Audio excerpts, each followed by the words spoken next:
পৃথিবীতে আমি আপনি আমরা যারা কালেমা পড়ে আল্লাহ তাআলা রব্বুল আলামিনের উপর ঈমান এনেছি, ঈমানদার যত মানুষ এই পৃথিবীতে আছে, প্রত্যেকটা ঈমানদার চায় আল্লাহ যেন আমার উপরে রাজি থাকে, খুশি থাকে, সন্তুষ্ট থাকে এবং আমি যেন আল্লাহ তাআলা রব্বুল আলামিনের প্রিয় বান্দা হয়ে যাই। চায় কি চায় না? প্রত্যেকেই আল্লাহর ভালোবাসা চায়, আল্লাহর সন্তুষ্টি চায়, আল্লাহ তাআলা রব্বুল আলামিনের প্রিয় হতে চায়। যে নামাজ পড়ে সে কষ্ট করে শীতের মধ্যে ঠান্ডা পানি দিয়ে ওযু করে নামাজ পড়তেছে আল্লাহকে খুশি করার জন্য। যে বেটা নামাজ পড়ে না তারে গিয়া জিজ্ঞাসা করেন, তুমি যে নামাজ পড়ো না আল্লাহ তোমার উপর খুশি হোক, তুমি চাও না? ও বলবে আমি নামাজ পড়ি না ঠিক, কিন্তু আল্লাহ খুশি থাকুক এটা আমিও চাই। যে রোজা রাখে সে কষ্ট করে না খেয়ে ক্ষুধা পিপাসায় কষ্ট করে, জিজ্ঞাসা করেন খাও না কেন, পান করো না কেন? রোজা রাখছি। কেন রাখছো? আল্লাহরে খুশি করার জন্য। আরেকটা দামরা, ও সুন্দর করে মহিলাদের মতো পর্দার নিচে রোজার দিনে ডুইকা গেছে, ডুইকা গিয়া ইচ্ছা মতো ঠাসছে।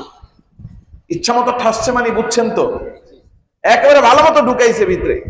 এরপরে ডেকুর তুলতে তুলতে রোজার দিনে বের হয়েছে, তারা খপ করে ধরে গেলেন, এই বেটা তুই যে 11 মাস বেপর্দায় থাকিস, আর যে 1 মাস যে দিন হইলে খালি পর্দার ভিতরে ঢুকস, তুই আল্লাহরে কি রাজি খুশি কিছু চাস না নাকি?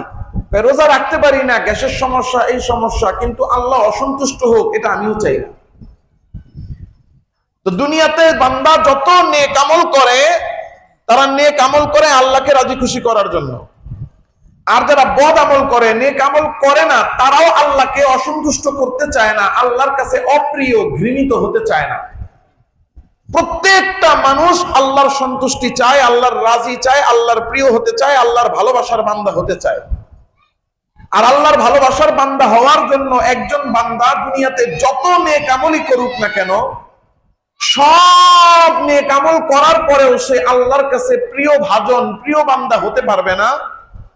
সব নেক আমল করার পরেও আল্লাহ তাআলা রব্বুল আলামিনের কাছে পছন্দনীয় বান্দা হতে পারবে না যদি তার মধ্যে একটা মাত্র গুনাহ থাকে। নেক আমল করেছে সবগুলা, বলেন তো নেক আমল করছে কয়টা? সব। নেক আমল করছে কয়টা? সব। সব নেক আমল করার পরেও আল্লাহর কাছে প্রিয় হতে পারবে না, কারণ গুনাহ করছে কয়টা?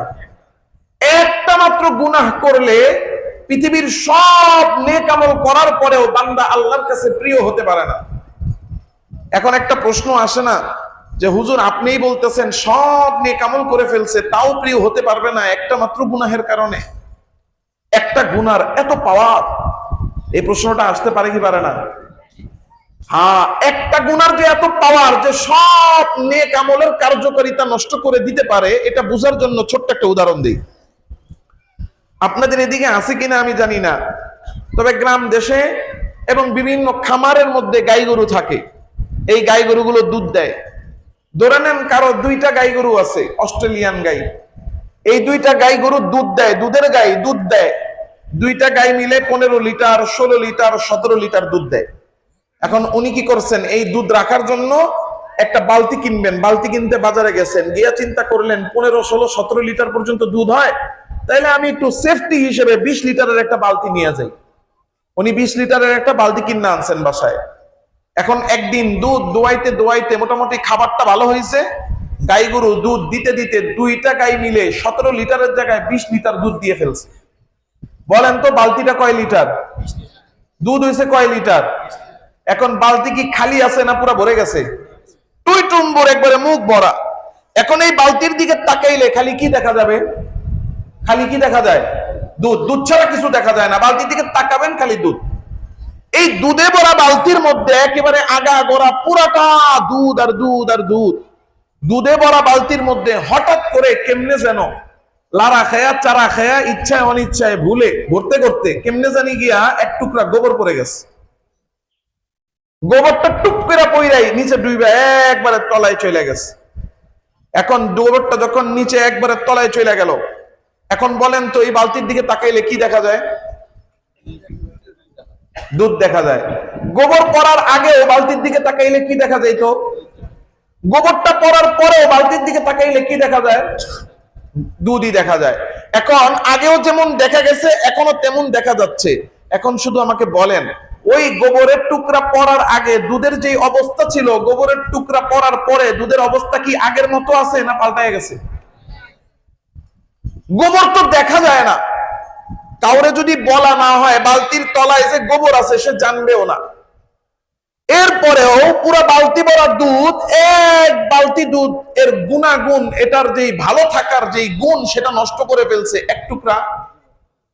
এই এক টুকরা গোবরের এত পাওয়ার,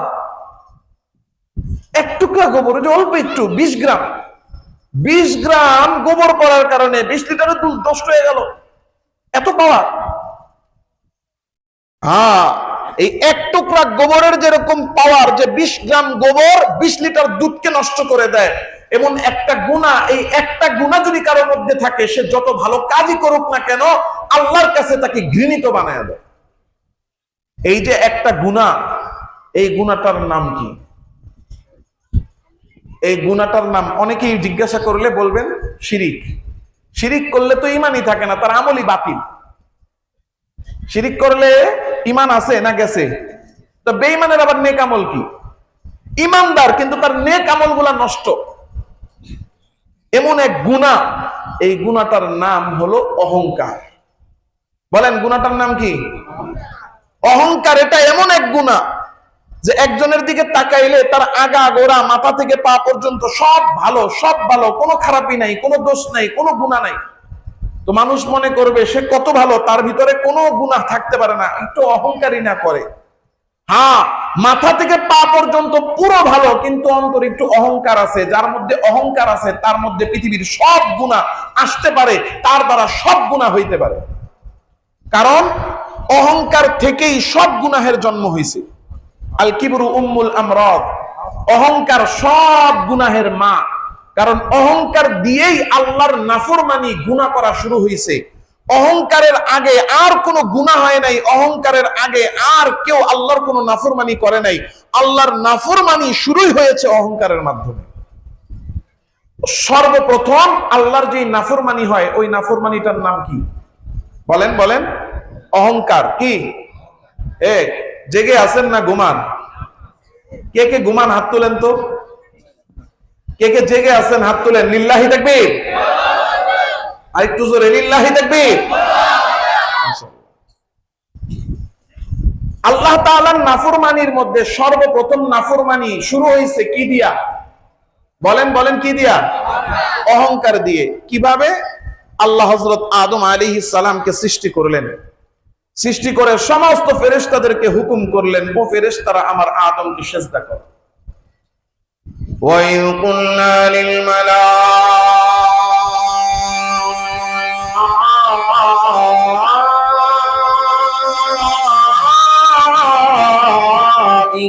ইসজুদু লিআদম।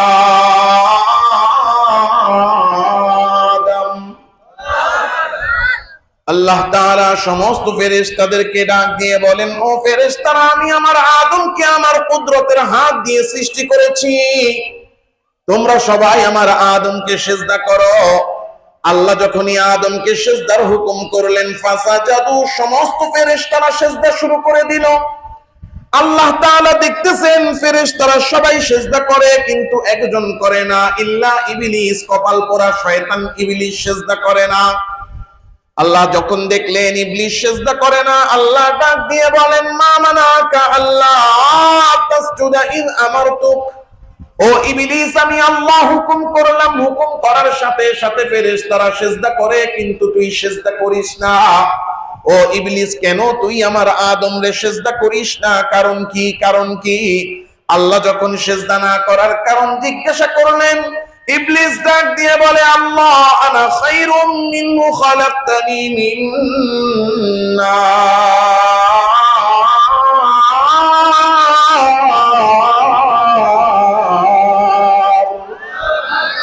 ইবলিস আল্লাহকে ডাক দিয়া বলে, আল্লাহ, আপনি আমারে বানাইছেন আগুন থেকে, আগুনের স্বভাব উপরের দিকে যাওয়া।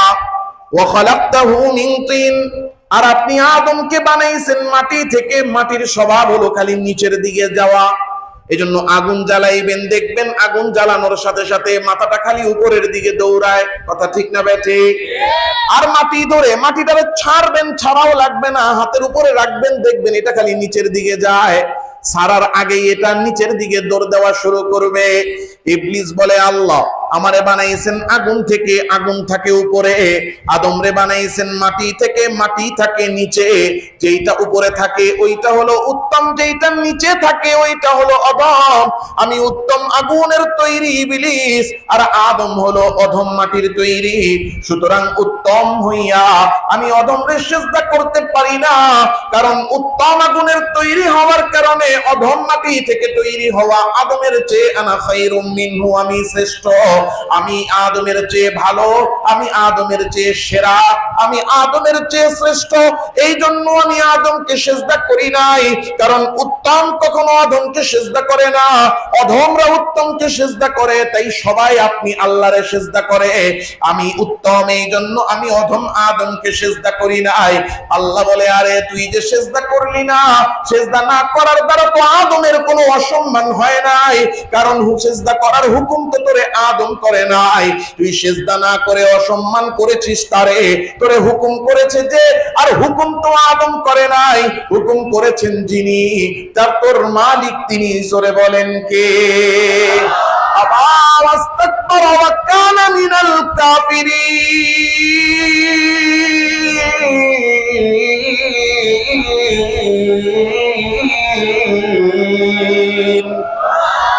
আল্লাহ বলেন, তুই সিজদা না করে আমি আল্লাহর হুকুম অমান্য করেছিস। হুকুম অমান্য করলো কার? আল্লাহর হুকুম অমান্য করলো কেমনে করলো? ওয়াস্তাকবার, অহংকার দেখাইয়া। আল্লাহর হুকুম তো আমরাও অমান্য করি, কথা কন না? 5 ওয়াক্ত নামাজ হুকুম কার? এখন এখানে যারা উপস্থিত আছি একটু বুকে হাত দিয়ে বলেন তো, আমরা কি ঠিক মতো 5 ওয়াক্ত নামাজ পড়ি? আমাদের সমাজের কয় পার্সেন্ট মানুষ 5 ওয়াক্ত নামাজ পড়ে? জুমার দিন মসজিদে যেই পরিবার মুসল্লি হয়, ফজরে তার 10 ভাগের 1 ভাগ থাকে। তাহলে আল্লাহর হুকুম তো আমরাও মানতেছি না, ইবলিসও মানে নাই, আমরাও মানি না। ইবলিস যা, আমরাও তা। হ্যাঁ, এই জায়গায় একটা পার্থক্য আছে। পার্থক্যটা কি? একটা হলো আল্লাহর হুকুম মানতে পারি নাই, এই জন্য নিজেকে অপরাধী মনে করা, গুনাহগার মনে করা, এই হলো এক অবস্থা। এটা হইলে গুনাহ করছি, গুনাহ হবে, কিন্তু আল্লাহর হুকুম মানেও না, এটা যে গুনাহ, গুনাহকে গুনাহও মনে করে না, উল্টা কয় যা করছি ঠিক করছি, নামাজ পড়ি নাই কি হইছে, যাকাত আমার কষ্ট করে কামাইছি আমি কি লেগে দিব, হজ করার সময় আমার হয় নাই, নিজে নিজে ফতোয়া বানায়। আছে না নাই? আল্লাহর হুকুম অমান্য করা, আবার সাথে অহংকার দেখানো, যেমন ইবলিস দেখাইছে, কইছে আমি করি নাই সিজদা, ভালো করছি, কারণ আমি শ্রেষ্ঠ, আমি কেন সিজদা করব? আল্লাহর হুকুম যদি কেউ অহংকার দেখাইয়া অমান্য করে, আল্লাহ বলেন কানা মিনাল কাফিরিন, তাহলে ঈমান থাকে না, কি হয়ে যায়? কাফের হয়ে যায়। আবা ওয়াস্তাকবারা ওয়া কানা মিনাল কাফিরিন।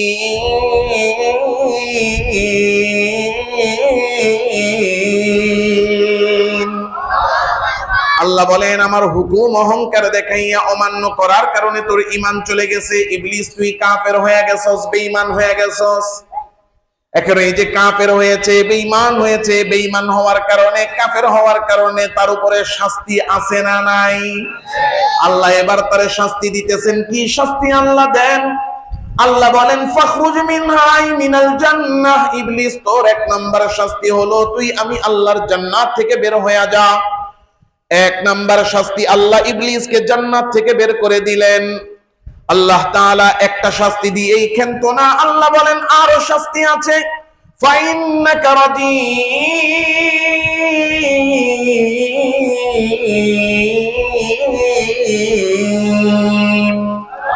আল্লাহ বলেন তোর 2 নাম্বার শাস্তি, আমি আল্লাহর রহমত থেকে তুই বঞ্চিত। 1 নাম্বার আল্লাহ বের করে দিলেন কোন জায়গা থেকে? 2 নাম্বার আল্লাহ ইবলিসকে বঞ্চিত করে দিলেন কোন জিনিস থেকে? রহমত থেকে বঞ্চিত করলেন। এবার আল্লাহ বলেন ওয়া ইন্না আলাইকা লানাতি ইলা ইয়াউমিদ্দিন। তোর 3 নাম্বার শাস্তি, আমি আল্লাহ শেষ বিচারের শেষ দিন পর্যন্ত তোর উপর আমার লানত দিয়া দিলাম। আল্লাহ 3টা শাস্তি ইবলিসকে দিলেন, জান্নাত থেকে বের করে দিলেন, রহমত থেকে বঞ্চিত করে দিলেন, আর চিরকালের জন্য ইবলিসের উপর আল্লাহ লানত দিয়ে দিলেন। ইবলিস অপরাধ করেছে মাত্র একটা, আল্লাহ এই এক অপরাধের কারণে ইবলিসের শাস্তি দিলেন কয়টা? একটা মাত্র অপরাধের কারণে 3টা শাস্তি। বলেন তো শাস্তিগুলা ছোট ছোট না বড় বড়? একটা অপরাধের কারণে যদি এত বড় বড় 3টা শাস্তি হয়, যে অপরাধের কারণে এত বড় বড় 3টা শাস্তি হইল, ওই অপরাধ অহংকার আমার আল্লাহর কাছে ছোট গুনাহ না বড় গুনাহ? এবার একটু নিজে প্রশ্ন করেন, এই যে অহংকার নামক বড় গুনাহ যেটা আল্লাহ অপছন্দ করেন, এই অহংকার নামক গুনাহ আমার আপনার মধ্যে আছে না নাই? আইরে হায়, কয়টা টাকা হলেই আমাদের অহংকার শুরু হয়ে যায়, একটু ক্ষমতা হলেই আমাদের অহংকার শুরু হয়ে যায়, একটু বাড়ি গাড়ির মালিক হইছি তো আমার আপনার অহংকারের কোনো শেষ নাই, একটু নাম হয়েছে, প্রভাব প্রতিপত্তি হয়েছে তো অহংকার শুরু হয়ে যায়। আমি ইব্রাহিম খলিল বিক্রমপুরী বড় বক্তা হয়ে গেছি, সারা দেশের মানুষ চিনে আমারে, আমি বড় বক্তা, অহংকারের শেষ নাই। কথা কন না কেন? একটু টাকা হয়ে গেছে, শহরে থেকে গ্রামে আসছে, এখন গ্রামের বাজারের মাঝখান দিয়া হন হন করে হেঁটে যায়, আশেপাশে মুরব্বি কারো দিকেই তাকায় না, সালামও দেয় না। এমন একটা ভাব, আমি কেন সালাম দিব, আমারে সবাই দিবে, আমি টাকাওয়ালা, এই ভাব অহংকার গরিমা আছে না নাই? একটু ক্ষমতা পাইছে, তার দল ক্ষমতায় আসবে ভাব, কথা কয়, তার দল ক্ষমতায় আসবে ভাব, অথবা যেই দল ক্ষমতায় আছে ওই রানিং দলের একটা কমিটির মধ্যে সে পদ পেয়ে গেছে সহসভাপতি, পদটা পাইতে দেরি, আগে পড়তো লুঙ্গি আর সেন্ডু গেঞ্জি পরে এলাকায় ঘুরতো, এখন দলের মধ্যে পদ পেয়ে গেছে, তার দল ক্ষমতায় আসবে, এখন লুঙ্গি আর সেন্ডু গেঞ্জি বাদ দিয়া এবার সাদা সুতি কাপড় ইসলামপুর থেকে কিন্না আইনা পাঞ্জাবি সুন্দর মতো বানাইয়া মার লাগাইয়া নীল দিয়া ইস্তারি কইরা জামাটারে পরে, পয়রা একেবারে জামাটার ইস্ত্রি ভাঁজ নষ্ট হবে, এজন্য হাত ভাঁজ করে না, এই হাত বগলের সাথে লাগায় না, হাত দুইটারে ফাঁকা কইরা রাখে, হাত দুইটারে খাড়া কইরা রাখে, কারণ ভাঁজ নষ্ট হয়ে যাবে। দুই হাতে দুইটা 4টা মোবাইল নেয় নেতা সাহেব, 2 হাত ভরা মোবাইল, এবার এলাকার মধ্যে বুকটারে উঁচা কইরা হাইটা যায়, দেখলে মনে হয় মানুষ না, যেন একটা পুতুল হাইটা যায়। কথা কন না কেন? আবার ছেলে বিয়ে করাইছে, বিয়ে বাড়ি একটু দুর্বল, আর্থিক ভাবে তার চেয়ে একটু দুর্বল, বিয়ায় আসছে, হাদিয়ার পোটলা যেটা আনছে মন মতো হয় নাই, এই যে মন মতো হাদিয়া হইল না, এবার বউরে শুনে শুনে কয় কি আনছে বিয়াই বাড়িতে, মাইয়ার বাড়িতে বলে মানুষ 1 পোটলা মিষ্টি আনে, আমরা তো চারে চিনি না, ওই বাড়িতেও 1 পোটলা মিষ্টি নেই না, আমগো কালচারে এইসব নাই। মুখটারে বাঁকা কইরা, চেহারাটারে কুচকায়া, কপালটারে ভাঁজ কইরা, অহংকারের ভাব নিয়ে মানুষের সাথে কথা বলা, মানুষকে ছোট মনে করা, হীন মনে করা, নিজের বড় ভাব দেখানো, এই যে অহংকার দেখাইয়া কথা বলার বড় বাস আমাদের মধ্যে আছে না নাই? আল্লাহ বলেন লা তুসাইর খাদ্দাকা লিন্নাস।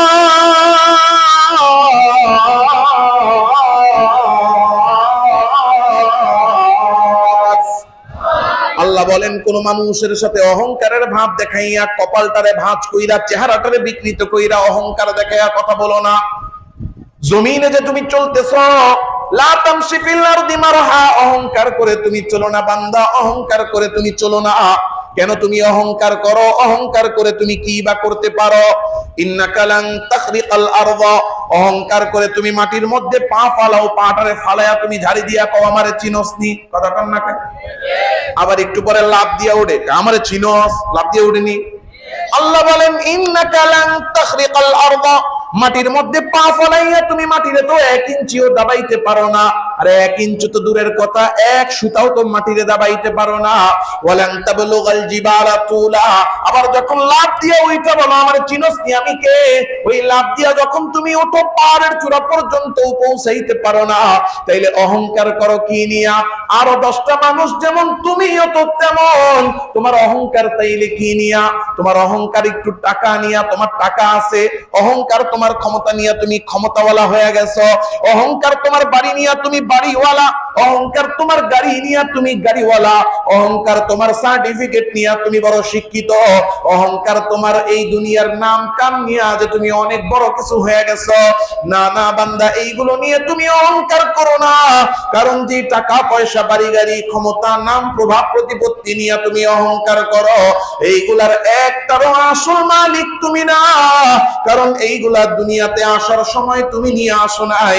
মায়ের পেট থেকে যেই দিন আসছো খালি হাতে তুমি আসছো না, শুধু খালি হাতেই তুমি আসো নাই, বরং জামা কাপড় ছাড়া বিবস্ত্র অবস্থায় উলঙ্গ অবস্থায় কান্না করতে করতে দুনিয়ার সবচেয়ে অসহায় অবস্থায় তুমি দুনিয়াতে আসছো। আবার যেই দিন দুনিয়া থেকে চলে যাইবা, এই বাড়ি গাড়ি টাকা পয়সা যেগুলা নিয়ে তুমি গর্ব করো, কোনো কিছুই সাথে কইরা তুমি নিতে পারবা না। আসছো খালি হাতে, আসার পরে আল্লাহ তোমাকে নিয়ামত হিসেবে বাড়ির মালিক, গাড়ির মালিক, টাকার মালিক, ক্ষমতার মালিক, দুনিয়ার নাজ নিয়ামত নাম সম্মান প্রভাব প্রতিপত্তি আল্লাহ তোমাকে দিয়েছেন। দুনিয়াতে থাকবা ততদিন এইগুলা ব্যবহার করবা ততদিন, দুনিয়া থেকে যেদিন চইলা যাইবা দুনিয়ার জিনিস দুনিয়াতে রাইখা তুমি রওনা হবা। কারণ মালাকুল মউত আজরাইল আইসা যখন জানতারে কবজ করে নিয়ে যাবে, যত বড় টাকাওয়ালাই তুমি হও না কেন, যত বড় ক্ষমতাওয়ালাই তুমি হও না কেন, তোমার জানটা কবজ করার সাথে সাথে ওই যে জাদিরা মসজিদের কোণার মধ্যে খাটিয়া আছে, যেই খাটিয়াটা পড়ে থাকতে থাকতে বারান্দার কোণায় ধুলাবালিতে একেবারে আস্তরণ পড়ে গেছে, তোমার মৃত্যুর খবর হওয়ার সাথে সাথে মসজিদের ওই কোণা থেকে ওই খাটিয়াটা নিয়ে আসা হবে। খাটিয়াটা যারা আনবে সময় পাবে না, ওইটা ধোয়ারও সময় হবে না, ভালো মতো পরিষ্কার করারও সময় হবে না। ওই খাটিয়ার মধ্যে মাকড়সা দৌড়াইছে, বাসা বাঁধছে, কোণার মধ্যে ছোট ছোট তেলাপোকা ওই বাচ্চা পয়দা করছে, আবার ধুলাবালি পয়রা পয়রা কোনা কাঞ্চির মধ্যে ধুলাবালি জমে আছে, ওইটারে ধোয়ার সময়ও পাবে না। একটা নেকড়া দিয়া কোন রকম ঝাড়া মাইরা ওই ময়লা খাটিয়ার মধ্যে তোমার দেহটা শোয়া দিবে। তুমি কত বড় ক্ষমতাওয়ালাই হও না কেন, তুমি দুনিয়ার জমিনে যখন চলতা তখন আশেপাশে কেউ যদি হাঁটতো তারে গালি দিতা, রাস্তায় যদি পোলাপান দেখছো গালি দিছ, মানুষের সাথে কত অহংকার দেখাইছ। তোমার দল ক্ষমতায় আসছে, তুমি এলাকার মধ্যে রাস্তার মোড়ে দাঁড়ায়া ঘোষণা দিয়া দিছ, এখন থেকে আমারে চান্দা দিবি, নাইলে অটো আমি চলতে দিব না, স্ট্যান্ড আমার দখলে। কথা কন না কেন? আরে হাই কি দাপট তুমি দেখাইছো, বাজারের মোড়ে দাঁড়াইয়া বলছো আমারে চান্দা দিবি, নাইলে এই জায়গায় ব্যবসা করতে পারবি না, কারণ আমার দল ক্ষমতায়, আমি এলাকার নেতা, আজকে থেকে আমি চান্দা নিব, কারণ এই এলাকা আমার দখলে আছে না নাই? কথা কন না কে?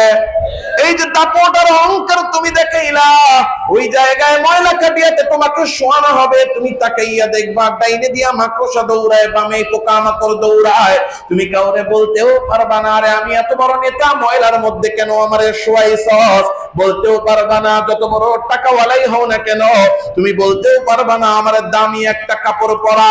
না না না, আজরাইল জানটা কবজ করার সাথে সাথে ওই খাটিয়ার মধ্যে শোয়াইয়া তোমার গায়ের জামাটারে তোমার শরীর থেকে আলাদা করে ফেলবে।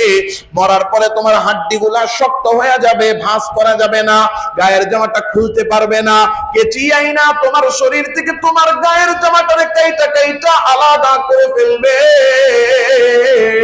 তুমি বলতেও পারবে না আমার শরীর থেকে আমার জামাটা কেন খুলো।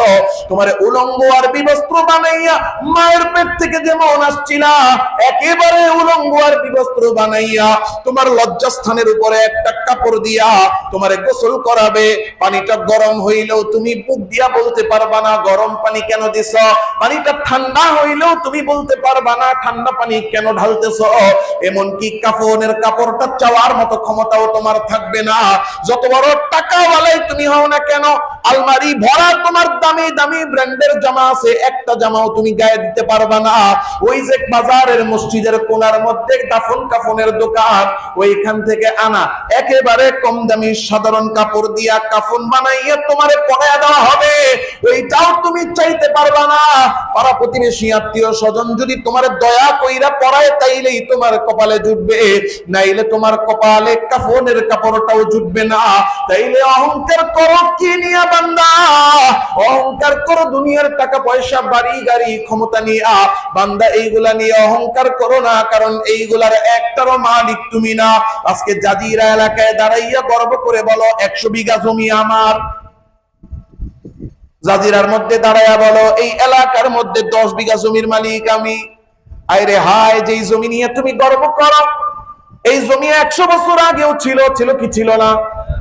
তখন আরেকজন বলতো আমার জমি আমার জমি। আজকে সে নাই, জমি তার নিজের জায়গায় আছে। আজকে তুমি বলো আমার জমি আমার জমি, 100 বছর পরে এই জমি তার নিজের জায়গায় থাকবে, তুমি থাকবা না। আরেকজন বলবে আমার জমি আমার জমি। তাহলে দুনিয়ার যেই সম্পদ নিয়ে তুমি গর্ব করো, অহংকার করো, বড়াই করো, ওই জিনিসের আসল মালিক তুমি না। যেই জিনিসের মালিকই তুমি না, ওই জিনিস নিয়ে গর্ব করা তোমার সাধে না।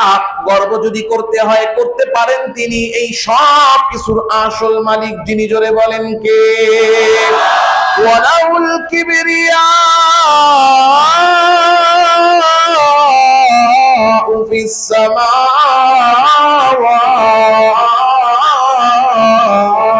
ওয়াল আরদ। আল্লাহ বলেন আসমান আর জমিনে আছে যা, গর্ব যদি করতে হয় নিয়ে তা, গর্ব করতে পারেন তিনি, এই সব কিছুর মালিক যিনি। জোরে বলেন কে? আল্লাহ বলেন মালিক আমি তোমাদেরকে দিয়েছি ব্যবহারের জন্য নিয়ামত হিসেবে।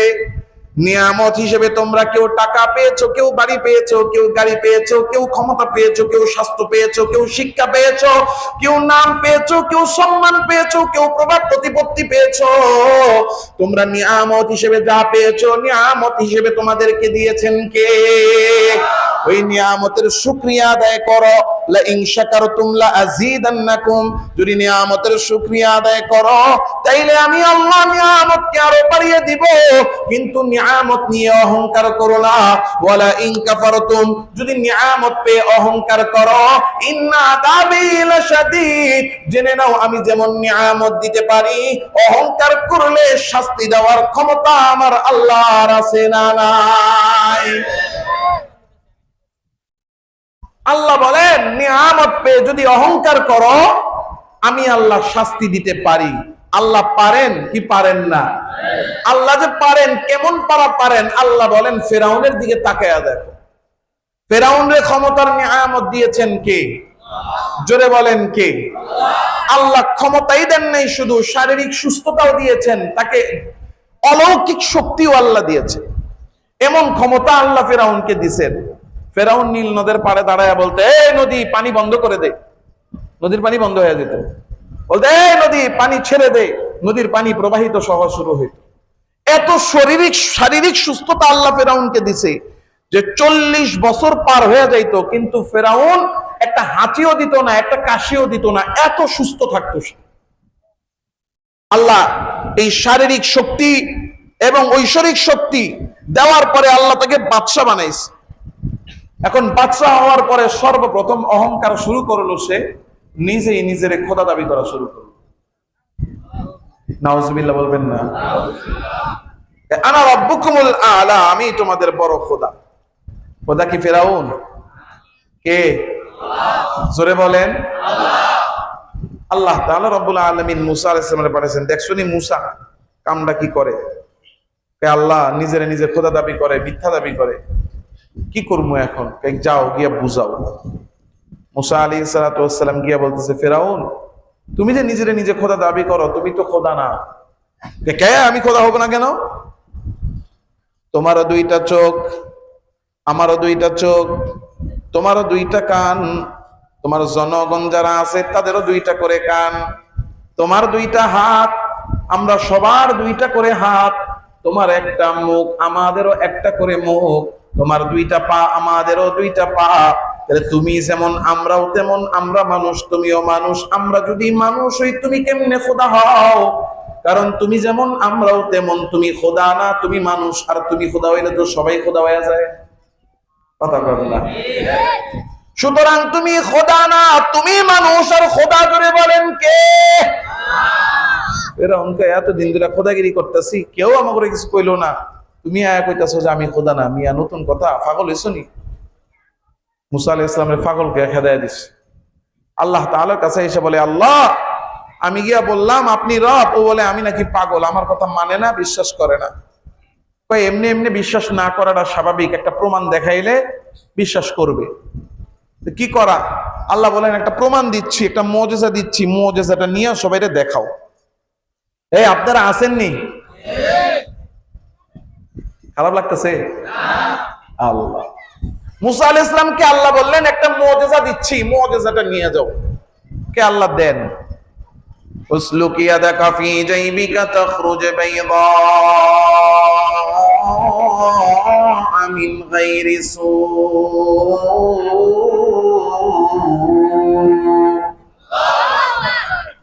আল্লাহ বললেন মুসা তোমার বগলের নিচে, আস্তিনের নিচে হাত ঢুকাও। হযরত মুসা আলাইহিস সালাম আল্লাহর হুকুমে আস্তিনের নিচে হাত ঢুকিয়ে দিলেন। বাবারা বলেন তো, আমি আর আপনি যদি বগলের নিচে হাত ঢুকাইয়া 2 মিনিট রাখি, এরপরে বের করলে কি হবে?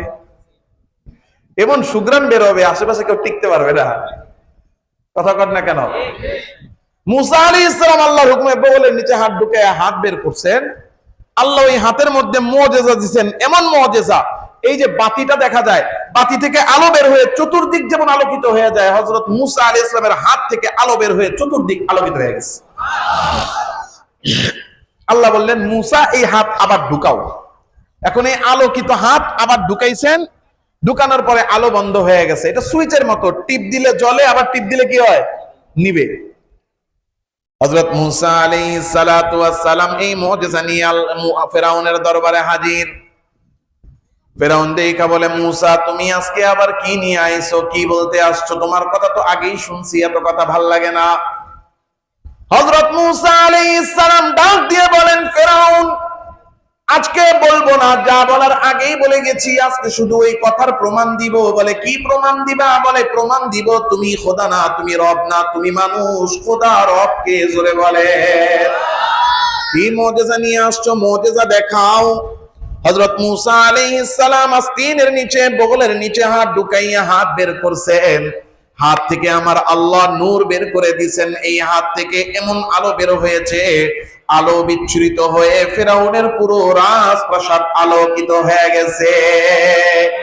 ফেরাউনের সংসদের মধ্যে যারা ছিল ডাক দিয়া বলে মহামান্য ফেরাউন, এত কঠিন আলো দিনের বেলা সূর্যের আলো যেমন চতুর্দিককে আলোকিত করে দেয়, মুসার হাত থেকে আলো বের হয়েও তো চতুর্দিক আলোকিত হয়ে গেল। এমন আলো তো আমরা কোনোদিনও দেখি নাই। সবাই যখনই প্রভাবিত হওয়া শুরু করেছে, ফেরাউন কতক্ষণ চিন্তা করে মুসা আলাইহিস সালামকে ডাক দিয়া বলে ও মুসা, জাদুটা তো ভালোই করছো, তুমি তো ভালো জাদু জানো মুসা। আগে তো জানতাম না যে তুমি এত ভালো জাদু জানো। কাম হইছে নি? জাদুকর কয়ে এবার খেদাইয়া দিস।